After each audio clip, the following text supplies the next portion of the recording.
Hi guys, എൻ്റെ ഒരു Onam day in my life കണ്ടാലോ. ഓണത്തിൻ്റെ തലേന്ന് ഈവനിങ് ഞങ്ങൾ കണ്ണൂർ സ്റ്റേഡിയത്തിൽ പോയിട്ടുണ്ടായിരുന്നു. കണ്ണൂരുള്ളവർക്കറിയാം സ്റ്റേഡിയം ഓണത്തിൻ്റെ ടൈം എങ്ങനെയായിരിക്കും. നല്ല റഷായിരുന്നു, നടക്കാനെല്ലാം നല്ല ബുദ്ധിമുട്ടായിരുന്നു. പിന്നെ ഞാൻ സ്റ്റേഡിയത്ത് ചെരുപ്പ് കുറേ വെക്കുന്നുണ്ടായിരുന്നു. എനിക്ക് ഈ 2 ചെരുപ്പ് ഭയങ്കര ഇഷ്ടമായിരുന്നു. പിന്നെ ഞാൻ വാങ്ങിയിട്ടില്ല. പിന്നെ കുറച്ച് പൂവൊക്കെ വാങ്ങി രാത്രിയായി. പിന്നെ മഴ പെയ്യാനും സ്റ്റാർട്ട് ചെയ്ത്. അതുകൊണ്ട് ഏച്ചി പറഞ്ഞ് പോകാം, ഇനി നിന്നാൽ നല്ല ലേറ്റാവും.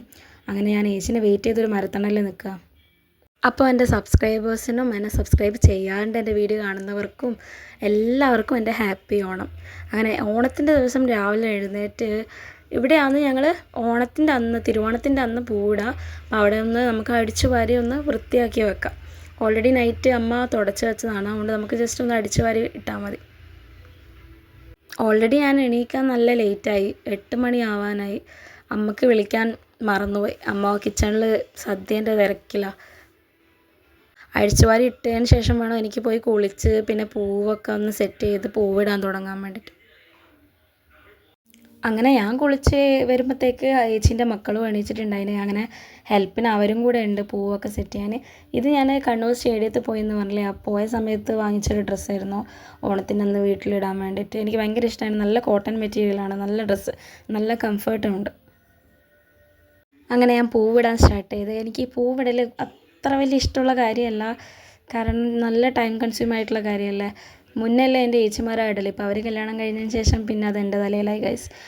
പിന്നെ ഇപ്പം ഏച്ചിൻ്റെ മക്കളുള്ളതുകൊണ്ട് കുഴപ്പമില്ല, അവരും കൂടെ ഹെൽപ്പ് ചെയ്തിട്ടുണ്ടായിന്.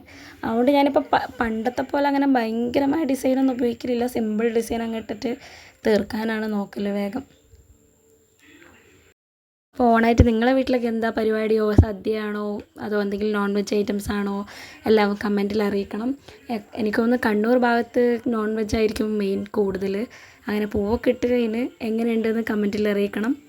അങ്ങനെ അത് കഴിഞ്ഞ് എൻ്റെ ഫ്രണ്ട് സ്നേഹ അമ്പലത്തിലെല്ലാം പോയിട്ട് എന്നെ കാണാൻ വന്നിട്ടുണ്ടായിരുന്നു. പിന്നെ കുറച്ച് നേരം അവളോട് സംസാരിച്ചൊക്കെ ഇരുന്ന് പിന്നെ ഞങ്ങളെ നെയ്ബറിനെ ഫുഡ് കഴിക്കാൻ ഇൻവൈറ്റ് ചെയ്തിട്ടുണ്ടായിരുന്നു. അങ്ങനെ അവർ വന്നു. അവർക്ക് ഞങ്ങൾ ആദ്യം ഫുഡ് കൊടുത്ത് അവർക്ക് കൊടുത്തതിന് ശേഷമാണ് ഞങ്ങൾ കഴിക്കാനിരുന്നത്. പിന്നെ ഇത് എൻ്റെ ഒരു ഫേവറേറ്റ് പാട്ടാണ് സദ്യയിൽ. ഇത് കണ്ണൂരുകാർക്ക് കണ്ടാൽ മനസ്സിലാവും, മറ്റുള്ള ജില്ലക്കാർക്ക് ഇത് വിയേർഡായിട്ടൊക്കെ തോന്നും. ഇത് സദ്യക്ക് മുന്നേ ഞങ്ങൾ കണ്ണൂരുള്ളവർ ഫസ്റ്റ് കഴിക്കുന്ന ഒരു സാധനമാണ്. പഴവും പപ്പടവും ഗീയും പഞ്ചസാരയൊക്കെ ഇട്ട് മിക്സ് ചെയ്ത് കഴിക്കും. ഇത് കഴിച്ചതിന് ശേഷമേ നമ്മൾ സദ്യ കഴിക്കുള്ളൂ.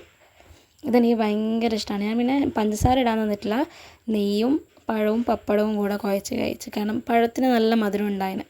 അങ്ങനെ അതൊക്കെ കൂട്ടി നല്ല പിടി പിടിച്ച് അതിന് ശേഷമാണ് ഞാൻ സദ്യ കഴിച്ചത്.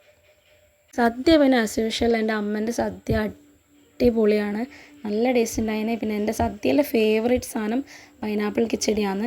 നിങ്ങളെ ഫേവറേറ്റ് എന്താണെന്നുള്ളത് കമൻറ്റിൽ അറിയിക്കണം സദ്യയിൽ. അപ്പോൾ ഓണത്തിന് ഞമ്മൊക്കെ കഴിഞ്ഞാൽ അറിയാമല്ലോ, പ്രത്യേകിച്ച് സദ്യയൊക്കെ കഴിച്ച് കഴിഞ്ഞാൽ പിന്നെന്താ നല്ലൊരു ഉറക്കം. നന്നായിട്ട് ഫുഡെല്ലാം കഴിച്ച് നല്ലൊരു ഉറക്കം കഴിഞ്ഞ് ഞങ്ങൾ നെയ്ബേഴ്സിനെല്ലാം കൂട്ടിയിട്ട് ഞങ്ങൾ ഇവിടെ ബീച്ചിൽ പോയിട്ടുണ്ടായിന്. അതിൻ്റെ ക്ലിപ്സ് എടുക്കാൻ മറന്നുപോയി, കാരണം എൻ്റെ ഫോണിൽ ചാർജും ഉണ്ടായിട്ടില്ല. ഫോൺ വീട്ടിൽ ആയിപ്പോയി. അപ്പോൾ അടുത്ത വീഡിയോ ആയിട്ട് കാണാം ഗൈസ്. Bye bye.